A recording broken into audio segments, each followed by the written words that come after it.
திருவண்ணாமலைக்கு வருடந்தோறும் லட்சக்கணக்கான மக்கள் போறாங்க, கிரிவலம் செய்கிறாங்க, அஷ்டலிங்கங்களை தரிசிக்கிறாங்க, அண்ணாமலையாரையும் உண்ணாமலை அம்மனையும் வணங்குறாங்க. பின்னர் யாத்திரை முடிஞ்சிருச்சுன்னு நினைச்சு திரும்பி போயிடுறாங்க. ஆனா திருவண்ணாமலை கோயிலுக்குள்ள மறைந்திருக்கும் சில சன்னதிகளை தரிசிக்காம திரும்ப போயிட்டா அந்த யாத்திரை உண்மையிலேயே முழுமை பெறாதுன்னு ஆன்மீக பெரியவர்கள் சொல்றாங்க. ரமண மகரிஷிய மௌனத்துல மூழ்கடிச்ச அந்த இருண்ட பாதாள இடம் எது? ஒரு அரசனை கனவுல மிரட்டி மாற்றிய விநாயகர் யார்? ஒரு தூண்ல இருந்து நேரடியா தோன்றிய முருகப்பெருமான் எந்த சந்நிதியில இன்னைக்கு அருள்வாளிச்சிட்டு இருக்கார்? ஏன் ஒரு குறிப்பிட்ட இடத்துல நின்னா 9 கோபுரங்களும் ஒரே நேரத்துல தெரியுது?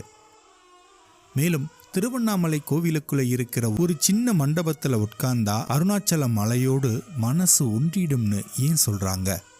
இன்னைக்கும் பெரும்பாலான பக்தர்கள் கவனிக்காம கடந்து போற அந்த அபூர்வ சன்னதிகளை நாம தேடி போக போறோம். இந்த பயணத்தோட முடிவில் திருவண்ணாமலை பற்றி நீங்க இதுவரைக்கும் தெரியாத ஒரு புதிய பரிமாணத்தை பார்க்க போறீங்க.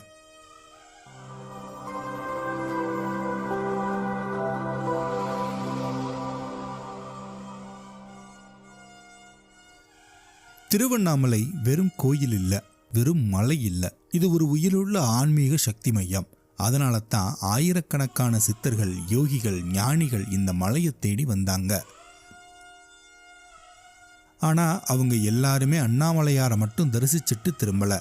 கோயிலோட ஒவ்வொரு மூலையிலும் மறைந்திருக்கும் சக்தி மையங்களை தேடி போனாங்க. அதுல முதல்ல நாம பார்க்க போற இடம் சர்வசித்தி விநாயகர் சன்னதி. சிவகங்கை தீர்த்தத்தோட வடமேற்கு கரையில் அமைஞ்சிருக்கிற இந்த அமைதியான சந்நிதியை நிறைய பேர் கவனிக்காம கடந்து போயிடுறாங்க. ஆனா இந்த சந்நிதியோட பெயரே அதோட மகிமையை சொல்லிடுது, சர்வசித்தி. அதாவது அனைத்து வெற்றிகளையும் அருள்பவர். பெரிய யாகங்கள் இல்ல, சிக்கலான பூஜைகள் இல்ல, எளிய மனசோடு வேண்டினா போதும்னு பக்தர்கள் நம்புறாங்க. நாம தொடங்குற காரியங்கள் வெற்றி பெறணும், தடைகள் விலகணும், முடியாதுன்னு தோன்ற விஷயங்கள் நடக்கணும். அப்படிப்பட்ட வேண்டுதல்களோட தான் இங்க மக்கள் வராங்க. இந்த விநாயகர் சந்நிதிக்கு பக்கத்திலேயே ஒரு தூண்ல இருந்து தோன்றிய முருகனோட மர்மம் அடுத்து காத்துக்கிட்டு இருக்கு. இன்னைக்கு நாம பார்க்கிற கம்பத்து இளையனார் சந்நிதி ஒரு அற்புத நிகழ்வோட நினைவு சின்னம். பல நூற்றாண்டுகளுக்கு முன்னாடி அருணகிரிநாதர் வாழ்ந்த காலம். அவரோட புகழும் பக்தியும் நாளுக்கு நாள் உயர்ந்துகிட்டே இருந்தது. ஆனா புகழ் வளரும் போது பொறாமையும் வளருது. அரசவையில இருந்த சம்பந்தாண்டான் என்ற புலவர் அருணகிரிநாதரை வெறுத்தார். அவரை அவமானப்படுத்தணும்னு முடிவு பண்ணினார்.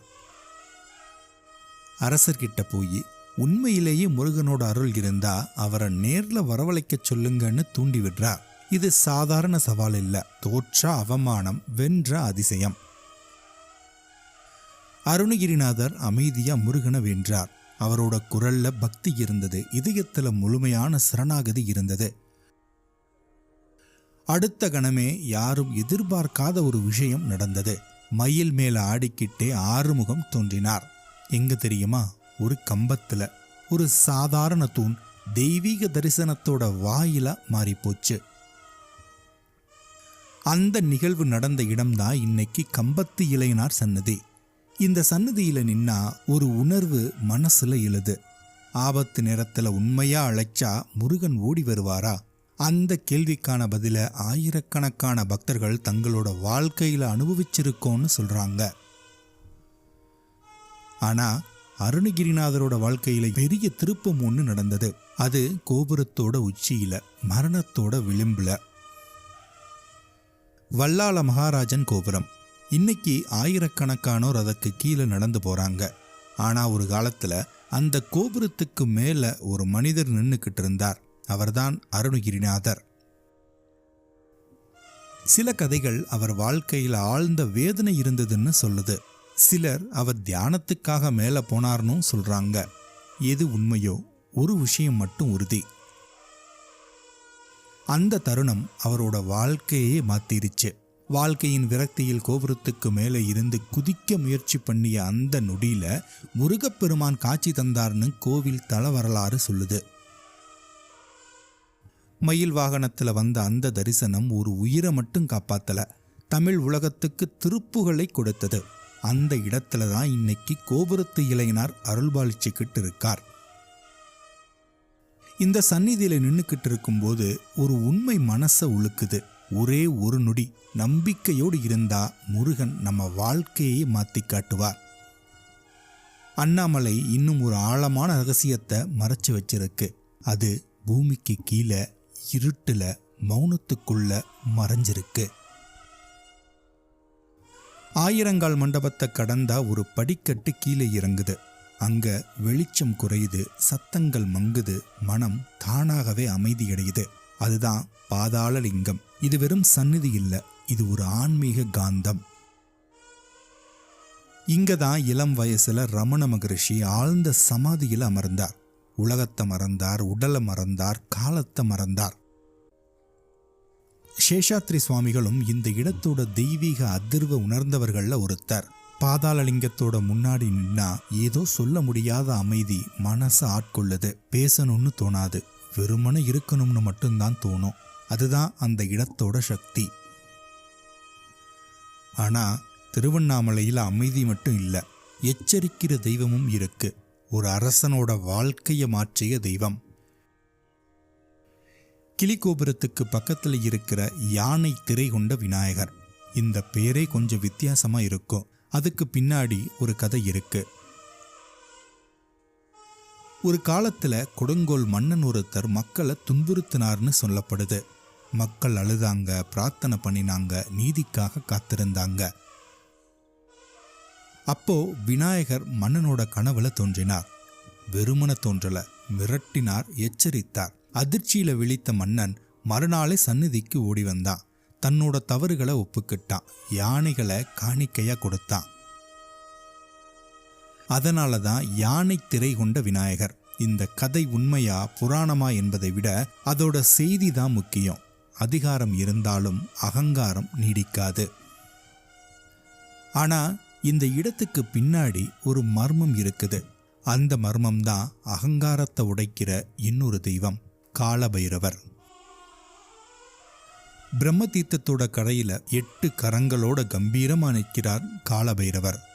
அவரோட பார்வை நேரா உள்ளத்தை தொலைக்கிற மாதிரி தோணும். பிரம்மனுக்கு 5 தலைகள் இருந்ததுன்னு புராணம் சொல்லுது. அந்த பெருமை அகங்காரமா மாறிடுச்சு.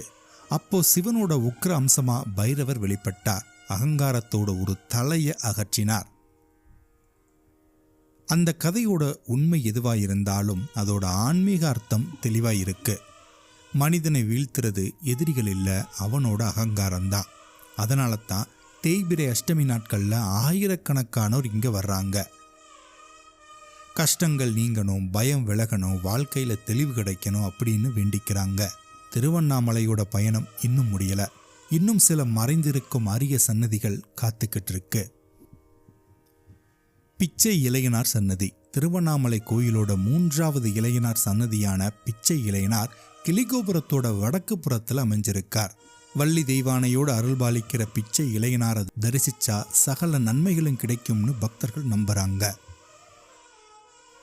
காலத்தீஸ்வர சன்னதி. அண்ணாமலை அக்னிஷேத்திரமாய் இருந்தாலும் இங்க வாயு தலத்தோட இறைவனான காலத்தீஸ்வரரையும் தரிசிக்கலாம். வசந்த மண்டபத்திற்கு மேற்கு பக்கத்துல இருக்கிற இந்த சன்னதி ஒரே தளத்துல அக்னி மற்றும் வாயு தத்துவ சக்திகளை தரிசிக்கிற அபூர்வமான வாய்ப்பை கொடுக்குது. பிடாரியம்மன் சன்னதி. வசந்த மண்டபத்துக்கு கிழக்கு பக்கத்துல வடக்கு நோக்கி அருள்பாலிச்சுக்கிட்டு இருக்கிற எல்லை பிடாரியம்மன் சன்னதி இருக்கு. சப்தமாதர்கள், நிசும்ப சூதினி, ரேணுகாம்பாள் ஆகியோரும் இங்க அருள்பாலிச்சுக்கிட்டு இருக்காங்க. இந்த அம்மனை தரிசிச்சா தீவினைகள் நீங்கி மங்களகரமான வாழ்க்கை கிடைக்கும்னு பக்தர்கள் நம்புறாங்க. சம்பந்த விநாயகர். கொடிமரத்துக்கு பக்கத்தில் அமைஞ்சிருக்கிற சம்பந்த விநாயகரோட திருமேனி சிவப்பு நிறத்துல காட்சியளிக்குது. அண்ணாமலையாருக்கும் உண்ணாமலை அம்மனுக்கும் பூஜை நடக்கிறதுக்கு முன்னாடி முதல்ல இவருக்குத்தான் பூஜை நடக்குது. அதுதான் இந்த சந்நிதியோட சிறப்பு. 3ஆம் பிரகாரத்தில் இருக்கிற மகிழ மரம். பிள்ளை வரம் வேண்டி வர்ற தம்பதிகளோட நம்பிக்கையின் மரம். அதுல தொட்டில் கட்டுற பழக்கம் இன்னைக்கும் தொடருது. ஆனா அதுக்கு பக்கத்துல ஒரு ரகசியமான இடம் இருக்கு. நிறைய பேருக்கு அந்த இடம் தெரியாது. சரியான இடத்துல நின்று பார்த்தா கோயிலோட 9 கோபுரங்களையும் தரிசிக்கலாம். ஒரே பார்வையில 9 கோபுரங்கள், ஒரே தரிசனத்துல 9 ஆசீர்வாதங்கள். இந்த யாத்திரையோட இறுதி இடம் ஒன்று இருக்கு. அது யோகிகளோட அமைதியான உலகம். யோகேஸ்வரர் மண்டபம். சின்ன மண்டபம், எளிமையான தோற்றம், ஆனா ஆழமான அனுபவத்தை கொடுக்கும். இங்க உட்கார்ந்தா அருணாச்சல மலையோட உச்சியை நேர பார்க்கலாம். காற்று மெதுவா வீசுது. கோயிலோட சத்தங்கள் தொலைவில் மறையுது. மனம் மெதுவா ஒருமுகமா மாறுது. அண்ணாமலையாரே இங்க யோகியா சூட்சமமா இருக்காருன்னு ஐதீகம். அதனால தான் நிறைய பேர் இங்க அமைதியா உட்கார்ந்து தியானம் பண்றாங்க. எதையும் கேட்காம, எதையும் பேசாம, வெறுமனே இருப்பதற்காக. ஏன்னா சில நேரங்கள்ல அருணாச்சலத்தோட அருகில இருப்பதே மிகப்பெரிய பிரார்த்தனை தான். திருவண்ணாமலை யாத்திரைங்கிறது ஒரு கோயிலை பார்த்துட்டு திரும்புகிற பயணம் இல்லை. அது ஒரு தேடல், ஒரு உள் பயணம், ஒரு விழிப்பு. கம்பத்து இளையனார் நமக்கு நம்பிக்கையை கொடுக்கிறார். கோபுரத்து இளையனார் ஒரே ஒரு நொடி அருள் கூட வாழ்க்கையை மாற்ற முடியும்னு காற்றார். பாதாளலிங்கம் மௌனத்தோட சக்தியை உணர்த்தது. யானை திரை கொண்ட விநாயகர் நீதியோட அவசியத்தை நிலைநாற்றார். காலபைரவர் அகங்காரத்தோட ஆபத்தை எச்சரிக்கிறார். யோகேஸ்வரர் மண்டபம் அமைதியோட வாசலை திறக்குது. அதனால அடுத்த முறை நீங்க திருவண்ணாமலைக்கு போகும்போது அண்ணாமலையாரை மட்டும் தரிசிச்சுட்டு திரும்பாதீங்க. இங்க மறைந்திருக்கும் சந்நிதிகளை தேடிப்போங்க. ஏன்னா சில நேரங்கள்ல மக்கள் கவனிக்காம கடந்து போற சின்ன சந்நிதிகள் தான் மிகப்பெரிய ஆன்மீக அனுபவங்களை கொடுக்கும். நன்றி.